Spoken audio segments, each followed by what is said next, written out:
This is a virtual reading of Conspirators, To Each His Own Agenda by Matt Gupta.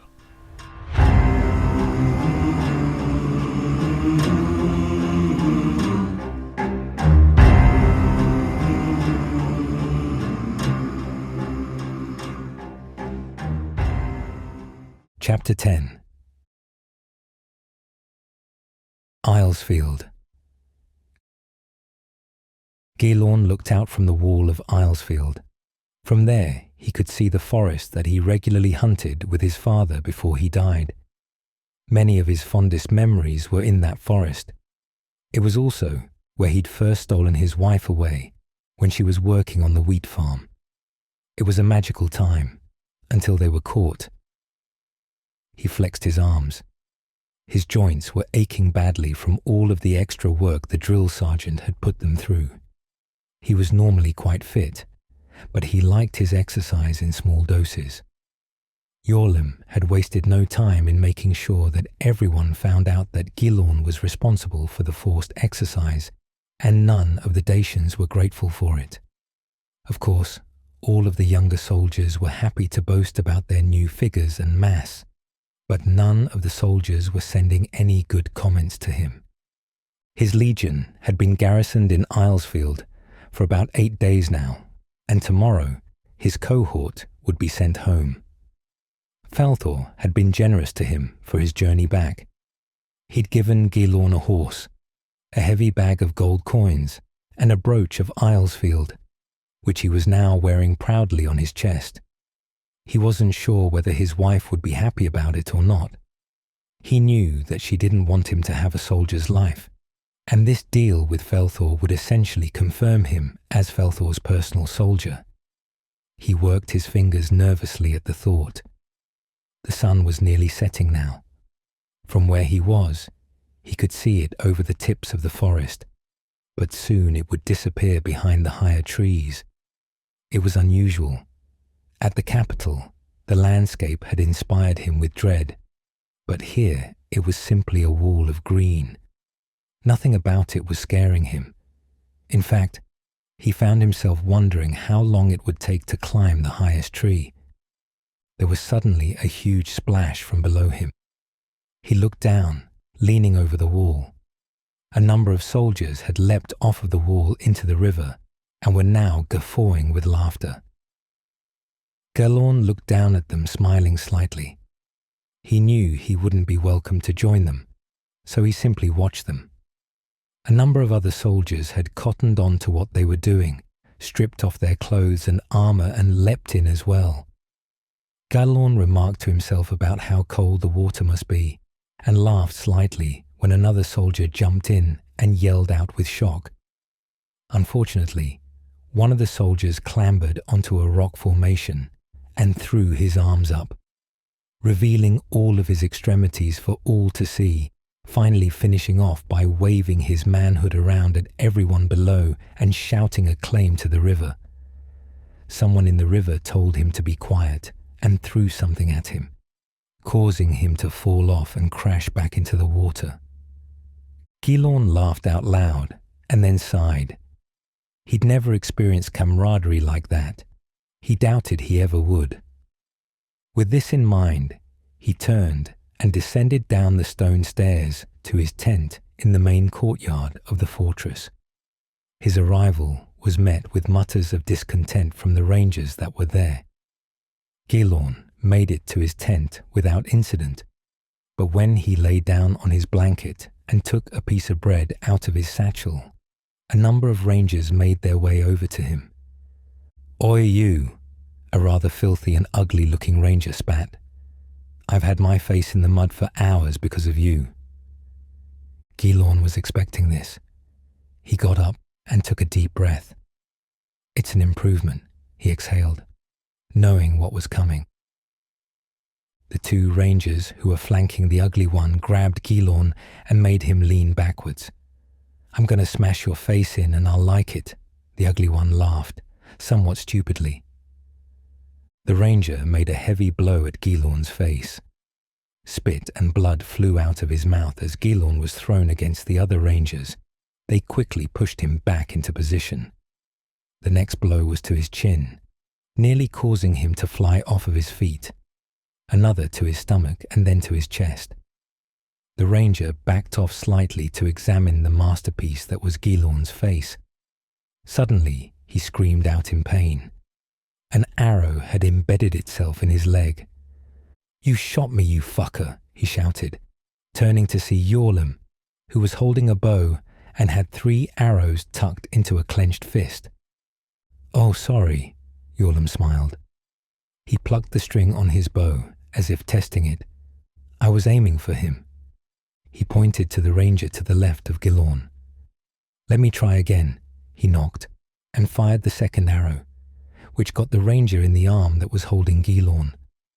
The ranger let him go with a cry of angry pain. "So," Gilorn said to the other ranger, intimidation filling the entire tent complex, "are these men worth getting shot over?" The remaining ranger let Gilorn go instantly. "I didn't mind the push-ups," he said hastily. I'll go. Gilorn laughed and went over to Gilorn, making sure to push the first ranger over as he passed him. "You never do anything small, do you?" he stated, looking down at Gilorn as he spat blood into the floor. "Wouldn't want you to get complacent," Gilorn groaned, gasping for breath. Gilorn laughed. "Thanks." Gilorn took Gilorn's hand and got to his feet. "Oh, don't thank me," Gilorn said, brushing off Gilorn's gratitude. "Thank him," he pointed to the ranger he'd shot in the arm, who was half carrying the ugly one away. "He didn't pay me back the money he owes me from our last knife game." "So you weren't saving my skin after all, then?" "Of course not." Gilorn looked affronted. "It's all about setting an example. You of all people should appreciate that." They both laughed together and watched the ugly ranger fall over and snap the arrow in his tendon. "Come on." Gilorn smacked his lips slightly. "Some wine will help with the bruises." The trip to Dacia was quite calm in relation to the events of the previous few weeks. It was a war-torn and broken land, but the Roman road system was still intact. Gilorn and Gilorn were only moving as part of a single company. None of the others felt like traveling in big groups and simply wanted to get home quickly. Their village was in the north of the woodland, so they were only counting on a short journey. As fortune would have it, they made good time and reached the boundary of the town by sunset. The town itself was where the nobility of the area lived. The civilians and peasants lived in small collections of villages and farms around the walls. Gilorn and Gilorn lived near to the town, so they could have made it home if they kept going into the night, but sleep gnawed at them, and Gilorn's horse objected to having 2 riders. They set up camp in the grounds of a nearby farm, and the farmer was pleased to see them as they traded pheasant for their stay. Gilorn was glad to see sheep again. He'd always liked sheep as a child, and it was something he'd never gotten over. He wasn't so fond of the chickens, though, all of whom seemed to have a slight fascination with his cloak. Gilorn had his horse to worry about, and he had to keep it set up against the wall of the pig pen and made his tent next to him. He knew little of horsecraft, and it was quite unappreciative of his presence. He wasn't quite sure what was needed, but he knew someone in the village who bred horses for the governor. They had been friends for a long time, as Gilorn was teaching his daughter how to read and write. It was a talent which had made him a very popular man in the area. He was slightly concerned about how people would view him back home, but he pushed that out of his head and set about going to sleep. His horse snorted and stamped during the night and kept him awake. Finally, it was daybreak. Gilorn bounced over to them. "Thought of a name for him yet?" he asked, patting the horse on the neck with a casualness that made Gilorn scowl. "Not yet." Gilorn stretched. His back was aching badly, and the stink of horse dung was strong on the air. "It has to be poetic," Gilorn helped him up. You can't have a horse without a decent name.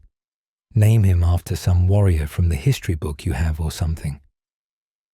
"Probably should," Gilorn agreed. "The general thinks I should name my bow like that after what it's done." "What? This piece of shit?" Yorlim kicked Gilorn's bow into his hands and spun it around so it was horizontal. "Get a better bow, I'd say." "I've had that bow for years," Gilorn protested, snatching it back. "It's the one my father made for me."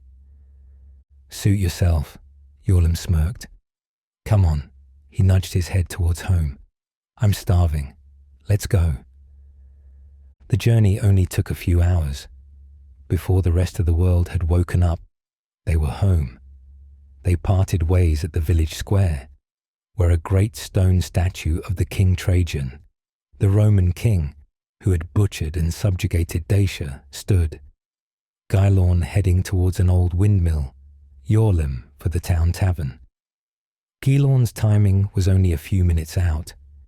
He was planning to be sitting at the foot of his wife's bed when she woke up, but his horse was being stubborn again, and it took longer for him to tie it outside the small shack that they lived in. The noise and cursing had woken her prematurely, and she came to investigate the disturbance. As soon as she saw Gilorn, she let out a start of surprise, which made his horse jump and knock him to the floor. "Gilorn!" she yelped, hastily hiding the sword she had come out with. "What are you doing here?" "Alfil," Gilorn panted from floor level. "I'm back." "So I see." Alfil raised an eyebrow and crossed her arms. "Who is this?" she asked the horse. "You didn't steal it, did you?"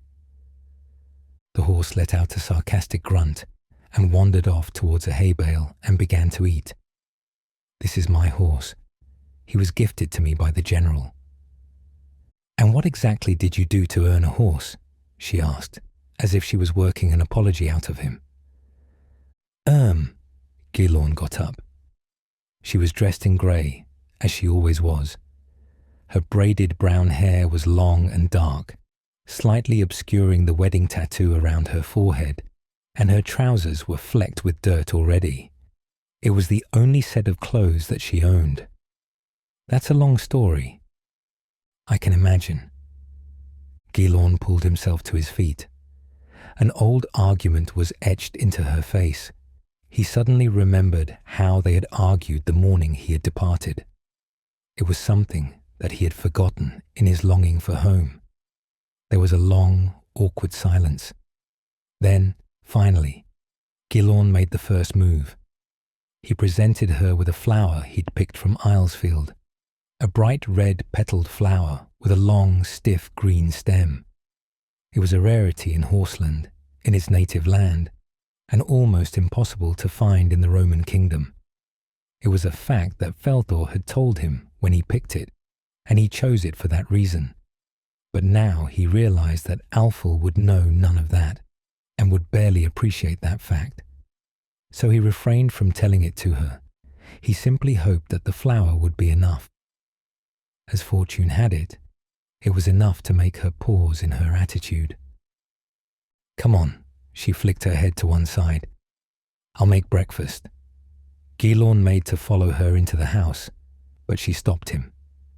"After you tie him up," she pointed at the horse, who was still eating hay and stamping his hooves on the floor. After a considerable effort, Gilorn managed to convince the horse to his way of thinking, or the horse simply got bored with arguing with him. After that, he came in and took off his cloak, hung it on the wall, and sat down to his breakfast. Alfil had cheered up now that the shock of his arrival was past, and was humming to herself. The stone windmill they occupied was round and roofed off with thatch and wood, where the ruined wall began to break away. The room had the harsh scent of burning wood from a fire pot, and the table at which he sat was dirty with flour. She placed a bowl in front of him. It was a tasteless mix of a biscuit-like porridge and goat's milk, but she had added fruit juice to it and a sweet sugar-like powder to it. This was considered a hearty breakfast for Dacia, both tasty and highly nutritious. Gilorn had grown accustomed to oat biscuits while he was away, and he enjoyed the fact he had food to eat that wasn't a simple chewing exercise. He'd rarely eaten at court at the fortress, as the workings of the fortress didn't require his presence. So, Alfil began, as she finished off the bread she'd been eating while Gilorn had been sorting out his horse. Time to impress a lady with tales of your adventures. Well, Gilorn swallowed hesitantly. What have you heard? Nothing, Alfil shrugged. We had a rider come through the village, shouting that the battle had been won. But he didn't linger to tell us any more. His business was for the Romans, she spat, and made a 2-fingered gesture to ward off evil. Gilorn nodded and finished the last mouthful of food. Well, we were marching for about a day and a half and set up camp a mile or so from the Sand People line. The fighting lasted for days on end. He paused sadly. I've never seen so many dead bodies in my life. Alfil put her hand on his reassuringly. It was enough to bring him back. First, we skirmished, raided each other's positions. There were a few front-line formation clashes that lasted an hour or so. On the last day, the Golden King hit us with everything he had. They outnumbered us, but the general had worked up a number of tactics and strategies to beat them. They hit us with their cavalry first. He baited them with a cohort of Romans, and E pulled them into a trap, and they were destroyed. After that, the army moved up and broke them up into small groups. We beat them back to their camp and simply began taking them down. After a while, we found the Golden King making an escape. I'd met up with the general at the time, and we chased him to the other side of the camp. You met General Felthor in person? Alfil scoffed, raising an eyebrow in disbelief. I did, Gilorn nodded. Wait until you hear the rest of it, he added, seeing her other eyebrow rise as well. So, he almost escaped, and the general ordered me to take him down. I shot him. I used a bodkin, a nasty one too. You killed the Golden King? Yes, and now they call me Kingslayer. Afterwards, Felthor took me to the capital, and before the steward himself. Oh really? Alfil wasn't even trying to hide her disbelief. Did you have tea and honey cakes as well? I ate with the Citadel Guard, Gilorn declared. He was simply continuing with his story to get it off his chest now, all of his enthusiasm gone. They had feasts with pigs, fresh fruit, wine, the lot. I've never met a bunch of friendlier people in my life. Unfortunately, they put Felthor on trial, he paused, and me with him. What? This was the one thing that Alfil did believe. Fortunately, Felthor had allies on the council. Prince Alistair and Decimus saved our lives. The whole thing seemed to have been some kind of hoax to gain support. One lord wanted to have us hanged. Felthor was disgraced, slightly, and we made our way back to Islesfield to disband the army. It was there that Felthor enlisted me into his group. I've been given a position on his staff. He unpinned the Islesfield seal and placed it on the table. I'm now his agent. Alfil sighed. Why? Money, fame. We don't need that. You need to get your head out of the clouds. If the others think you a Roman sympathizer. No, Gilorn shook his head. They gave us money anyway. He deposited the money bag that Felthor had given him. Despite what she had just said, Alfil's eyes widened with awe. He took her hand. I know you want a child, he whispered softly. I joined them because they swore to give our child the best standard of living. A place in the Islesfield Academy when it's rebuilt. Any life that he or she wants. That was the deal. And what sort of life could a disgraced general provide? Not just him, Gilorn explained. "The Prince of Seaward, the next steward of the kingdom. These are some of the richest men in all of the kingdom. They could give our child the whole world if they wanted." Alfil was impressed. She was starting to show it. She was smiling now. She picked up the pin and caressed between her fingers. "Is this real gold and silver?" "Yes," Gilorn smiled. "Worth what's in this bag," he added, emptying it onto the table. 2,000 denarii each. "It's beautiful," Alfil whispered. "So, what will you be doing for the general and his gang then?" "I don't know," Gilorn shrugged. "They said I wouldn't have any official rank. I'd just be a member of Felthor's entourage. I'm guessing he'd want me to be some kind of spy or something, given that he recruited me for my archery skills. It's nothing dangerous, is it?" "I'm going to be working for the Consul of Islesfield," Gilorn shrugged. "So I guess it will be, but no more dangerous than anything I've done before."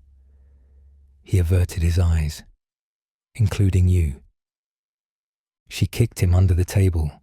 She was wearing wooden clogs now, so it hurt a lot.